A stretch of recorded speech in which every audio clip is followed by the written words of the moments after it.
You think you know how Mussolini died? Shot by partisans, hung upside down in Milan. The textbooks make it sound clean, quick. But the final hours of Il Duce were anything but merciful. From the moment Clara Petacci chose to stay by his side, to the savage beating that came after the bullets, this story strips away the sanitized version. What really happened in those last 24 hours? Who pulled the triggers? And why did the crowd turn into something medieval? If you value documented history like this, subscribe. It's the best way to support our work. Also, comment from which city you're hearing this from. This script is researched and factual, using sources from Italian partisan archives and Allied intelligence reports. Now back to the story. April the 25th, 1945. Milan erupts in rebellion. The Committee of National Liberation declares insurrection against the retreating Germans and their fascist allies. Mussolini knows his Republic of Salo is finished. He tries to negotiate with Cardinal Schuster, but the talks collapse. By evening, he's fleeing north toward the Swiss border with a German convoy. Clara Petacci follows him. She could have stayed in Milan, could have survived. She chooses death instead. The convoy reaches Dongo on Lake Como at 2 a.m, April 26th. Communist partisan commander Pier Luigi Bellini delle Stelle stops the trucks at a roadblock. 52 people in the column, Germans, fascist officials, hangers-on. Mussolini hides among German soldiers, wearing a Wehrmacht greatcoat and helmet. But Bellini recognizes him. The man who ruled Italy for 20 years is now prisoner number 1. They separate Mussolini from the convoy. Clara refuses to leave him. The partisans lock them in different houses in the village of Bonzanigo. Mussolini spends his final night in a peasant's bedroom, guarded by 2 17-year-old partisans. He doesn't sleep, neither does Clara, 3 houses away. Both know what's coming. The peasant house belongs to Giacomo de Maria. 2 rooms, stone walls, single window overlooking the lake. The guards are Pietro Cataneo and Urbano Lazzaro. They watch Mussolini pace the small room, hands clasped behind his back. He asks for paper to write letters. They refuse. No final words. No last testament. Just the sound of his boots on wooden floorboards until dawn. Clara stays in the house of Giuseppe de Maria, Giacomo's brother. She writes in her diary until the candle burns out. The final entry reads, "I follow him to the end, whatever happens." The diary survives the execution. Partisans find it in her purse, blood-stained but readable. 27 pages of her handwriting. Love letters never sent, fears never spoken. Communist Party headquarters in Milan sends the execution order. No trial, no delay. Walter Audisio, codename Colonel Valerio, drives north with a small team. He arrives in Dongo at 3 p.m, April 28th. The weather is gray, drizzling. Audisio presents written authorization from the Committee of National Liberation. Mussolini and Petacci will be executed immediately. Audisio brings 3 men with him: Aldo Lampredi, Michel Moretti, and Lino Zinzani, all communist partisans. All veterans of mountain warfare against the Germans. They carry British Sten guns and captured German pistols. The execution will not be ceremonial. It will be military. Quick shots in a remote location. No witnesses except the shooters. They bring Mussolini and Clara to a villa in Mezzegra, via 24 Maggio 43. The spot overlooks Lake Como. 15 minutes past 4 in the afternoon, Audisio positions them against the villa's stone wall. Clara begs for Mussolini's life. She offers to die in his place. Audisio refuses. He raises his submachine gun. It jams. The Sten gun fails on the first trigger pull, a common problem with the British weapon. Audisio pulls out a German pistol, a Walther P-38. This one fires. The first bullet hits Mussolini in the chest, piercing his lung. He staggers, but remains standing. Clara screams, throws herself between Audisio and Mussolini. The second shot goes through her back and into his heart. Both collapse together. Audisio fires 5 more rounds. 2 into Mussolini's head, 2 into Clara's back, 1 into the stone wall above them, 7 shots total. The entire execution lasts 43 seconds. Witnesses later find the spent brass casing scattered on the villa's gravel driveway, physical evidence of those final moments. They load both bodies into a van with 14 other executed fascists. The list includes Alessandro Pavolini, former Minister of Popular Culture; Fernando Mezzasoma, Minister of Popular Culture in the Salo Republic; Achilles Darash, former Secretary of the National Fascist Party; Paolo Zerbino, Minister of the Interior, all shot without trial in various locations around Lake Como. The van is a Fiat 620 truck, military gray, license plate to 37,412. The driver is partisan Urbano Lazzaro, the same guard who watched Mussolini pace through his final night. 16 corpses, stacked like lumber. The drive to Milan takes 4 hours on mountain roads. No one speaks during the journey. The destination is Piazzale Loreto in Milan, the same square where Germans and fascists executed 15 Italian hostages 8 months earlier, August 10th, 1944. The hostages died in retaliation for partisan attacks. Their bodies lay in the square for hours as a warning. Now the square will witness its own retaliation. The van arrives at 3 in the morning, April 29th. The driver dumps all 16 corpses in a pile at an Esso gas station. Attendant Luigi Canali discovers the bodies at dawn. He recognizes Mussolini immediately, despite the blood and facial wounds.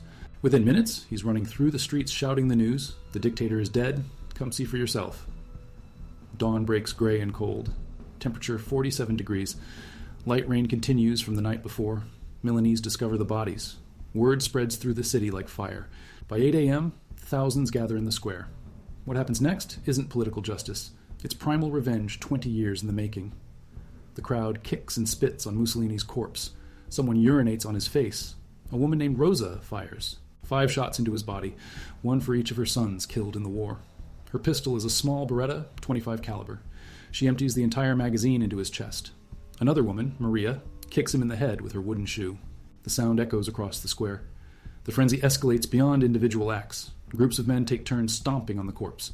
They break his ribs, crush his fingers, smash his face until it's barely recognizable. Someone brings a rope. Another produces piano wire from a nearby shop. The crowd decides these bodies will hang. They string Mussolini upside down from a girder at the gas station, along with Clara and 3 other fascist officials. Piano wire around his ankles cuts into the flesh. His body spins slowly in the morning air, propelled by kicks from the crowd below. The wire holds his full weight, 167 pounds according to his final medical examination. The crowd throws stones, garbage, rotten vegetables. Someone places a scepter in his hand as mockery. A cardboard sign around his neck reads "The Executioner" in black paint. Another sign appears, "Down with the Tyrant." The crowd treats it like a festival. Children climb on their father's shoulders to get better views. Allied photographers arrive within hours. Margaret Bork-White documents the scene for Life magazine. Carl Meidens shoots for Time. Fidele Toscani captures images for the Associated Press. The photographers work carefully, afraid the crowd will turn on them. Foreign press means foreign witnesses. The world will see this. By noon, the crowd has grown to 15,000. They're not just watching anymore. They're participating in ritual desecration. Vendors sell food and wine in the surrounding streets. It becomes a public holiday, declared by nobody but celebrated by everyone. The square fills with the sound of laughter and shouting. Italian authorities finally intervene when American military police arrive at 2 p.m. Colonel Charles Paletti of the Allied military government orders the bodies cut down. Fire department. Ladders reach the girder. It takes 30 minutes to free the bodies from the wire and rope. 9 hours of public degradation documented in hundreds of photographs. If you value documented history like this, subscribe. It's the best way to support our work. Also, comment from which city you're hearing this from. Now back to the story. But the brutality doesn't end with death. Allied intelligence later discovers that Audizio wasn't alone when he pulled the trigger. Aldo Lampredi also fired shots from a different angle. Both men claim to be the sole executioner for the rest of their lives. The truth dies with them decades later.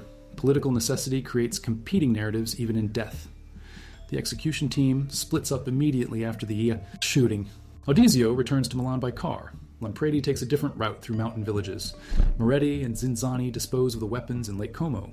All 4 men receive promotions in the post-war Communist Party. None ever admits to multiple shooters until archived documents surface in the 1980s. The aftermath reveals more violence hidden from photographers. Mussolini's brain disappears from his autopsy. Major Ralph Yarborough, an American military doctor, steals it as a souvenir.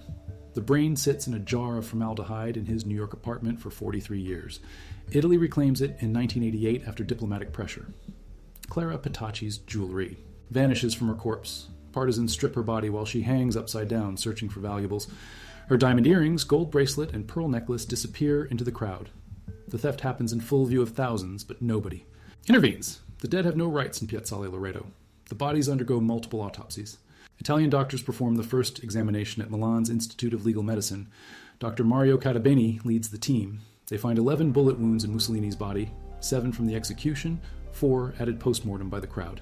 Clara has 9 wounds total.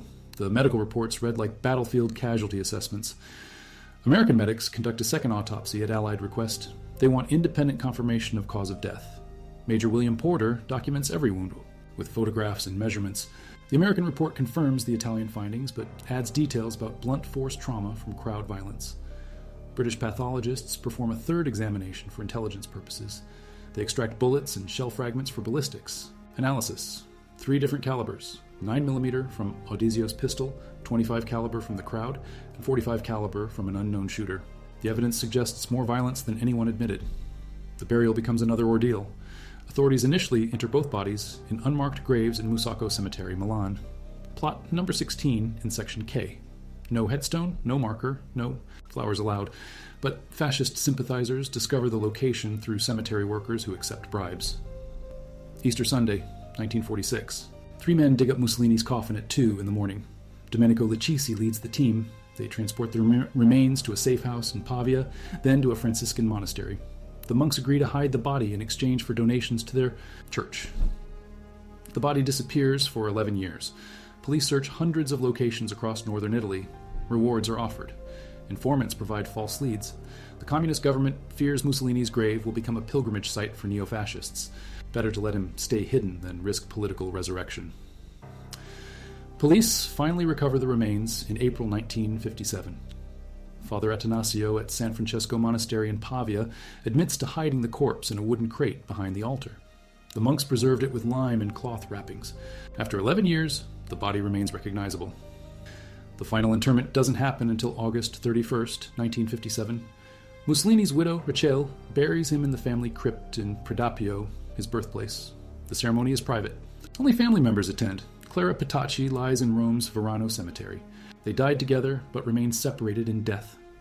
Italian Communist Party archives, declassified in 1991, reveal the execution was planned days before Mussolini's capture. Party leadership wanted no trial, no martyrdom, no final speeches. Just bullets and silence. The spontaneous justice narrative was political theater designed to legitimize extrajudicial killing. The planning documents show detailed discussions about execution methods. Hanging was rejected as too slow. A firing squad required too many shooters. A single gunman meant fewer witnesses, less chance of leaks. Walter Audizio volunteered for the mission. He saw it as revolutionary duty. Everything from the capture to the crowd's frenzy followed a script written by men who understood that some deaths require public witness. The Communist Party organized transportation for party members to reach Piazzale Loreto. They distributed cameras to document the scene. They notified journalists in advance. The gas station girder still stands in Piazzale Loreto. Steel beam. Number 47 in the station's original blueprint. No plaque marks the spot where they hung the dictator. But locals remember. They point to the exact beam, describe their parents' stories of that morning, explain how the crowd's roar echoed off the surrounding buildings. The city built a memorial to the 15 Italian hostages executed there in August 1944. Bronze plaques list their names and ages. Fresh flowers appear regularly. Nothing commemorates what happened to Mussolini and Petacci. Official memory is selective. Recent excavations near Mezzegra uncovered spent cartridge cases from the execution site. Construction workers found them in 2018 while digging foundation trenches for a new villa. 9mm rounds, consistent with Audizio's weapon. The brass casings lay buried for 73 years. Metal doesn't lie. Metal doesn't create legends. It just waits in the dirt for someone to dig deep enough to find the truth. 7. Empty shells in the Italian soil, proof that Il Duce's death was exactly as brutal as the witnesses claimed.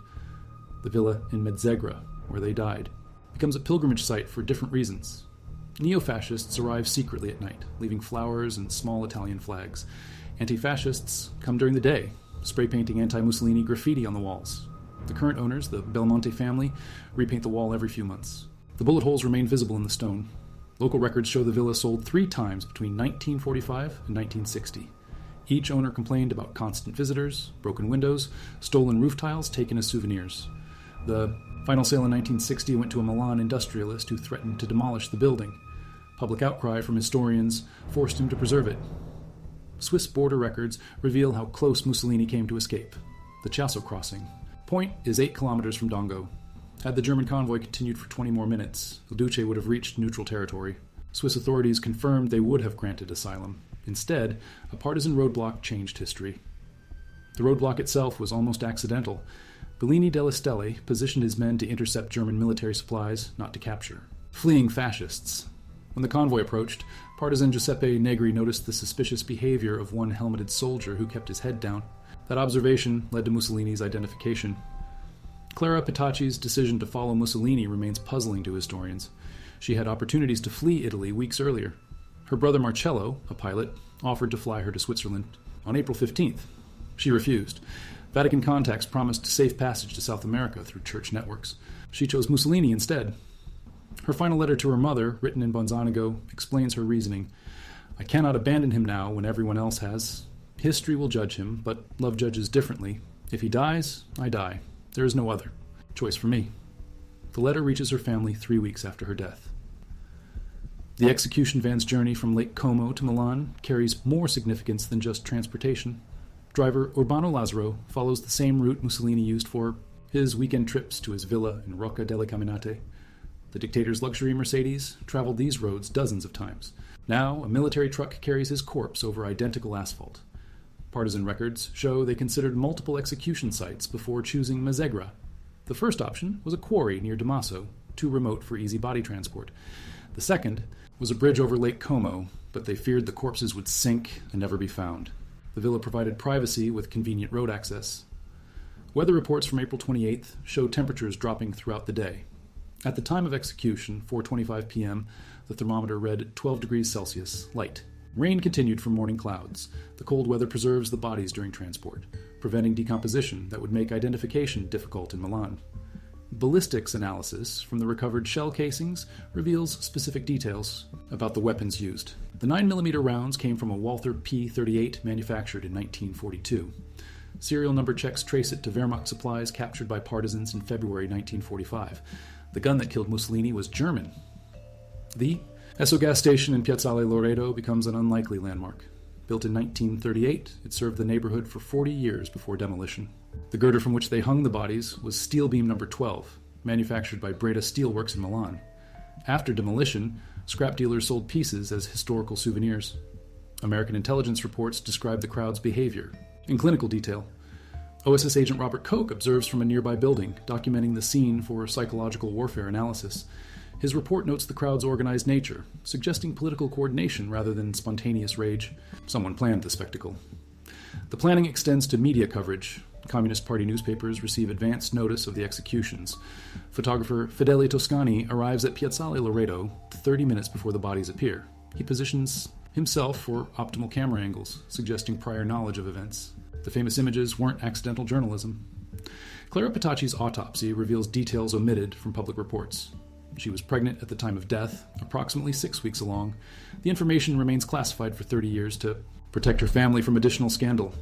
The pregnancy explains her morning sickness during the final weeks in Salo, previously attributed to stress.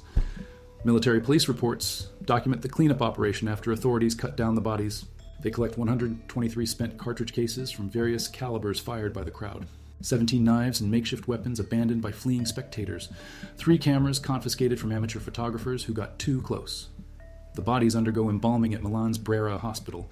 Mortician Giuseppe Gorla works through the night of April 29th, preparing 16 corpses for burial.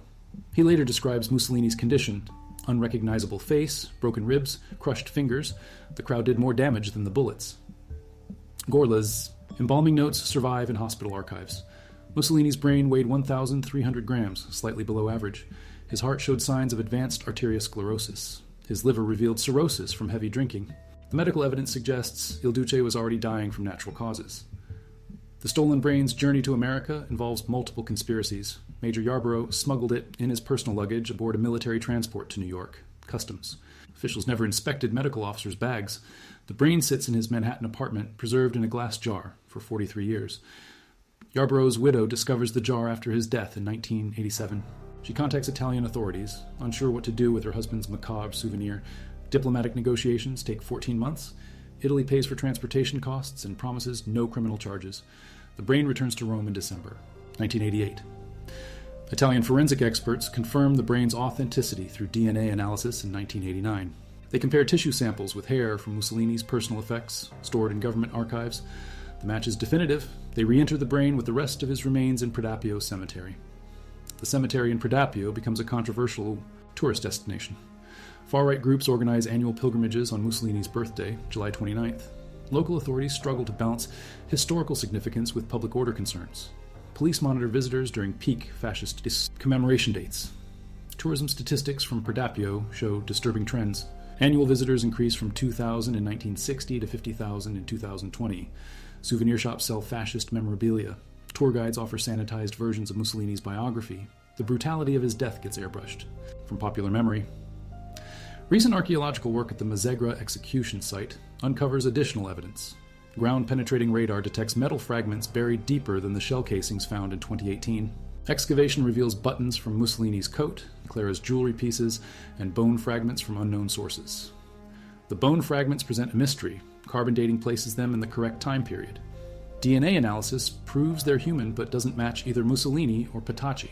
Historians theorize they belong to other executed fascists, whose bodies were damaged during crowd violence and fragments scattered. Swiss intelligence files, declassified in 2020, reveal contingency plans for Mussolini's escape. The Swiss government prepared a secure compound in Lugano for high-ranking fascist refugees. The facility included medical staff, interpreters, and communication equipment. Mussolini would have lived comfortably in Swiss exile. The compound still exists, converted to a retirement home in 1970. Residents include elderly Italians who remember the war years. None know their peaceful residence was originally designed as a dictator's refuge. History hides in plain sight behind fresh paint and flower gardens. Final evidence emerges from Vatican archives, opened in 2021. Pope Pius V received detailed reports about Mussolini's final days from Catholic priests in the Lake Como region. The reports describe partisan brutality and crowd savagery with clinical precision. The Church documented everything, but said nothing publicly. One priest's letter to Vatican Secretary of State Luigi Maglione reads, "The people's justice exceeded all bounds of Christian mercy. We witnessed medieval barbarism disguised as political liberation. God forgive us all." The letter arrives at the Vatican on May 2nd, 1945, 3 days after the executions. The Vatican's silence becomes complicit approval. No papal condemnation, no calls for Christian forgiveness, no prayers for the dead dictator's soul. The Church chooses political pragmatism over spiritual leadership. Even in death, Mussolini finds no sanctuary. Construction records from the Einsast, new villa built on the Mazzegra execution site, show builders discovered more artifacts in 2022. Workers found Clara Petacci's compact mirror, cracked but intact. Her initials, CP, remain visible on the silver case. The mirror reflects light for the first time in 77 years.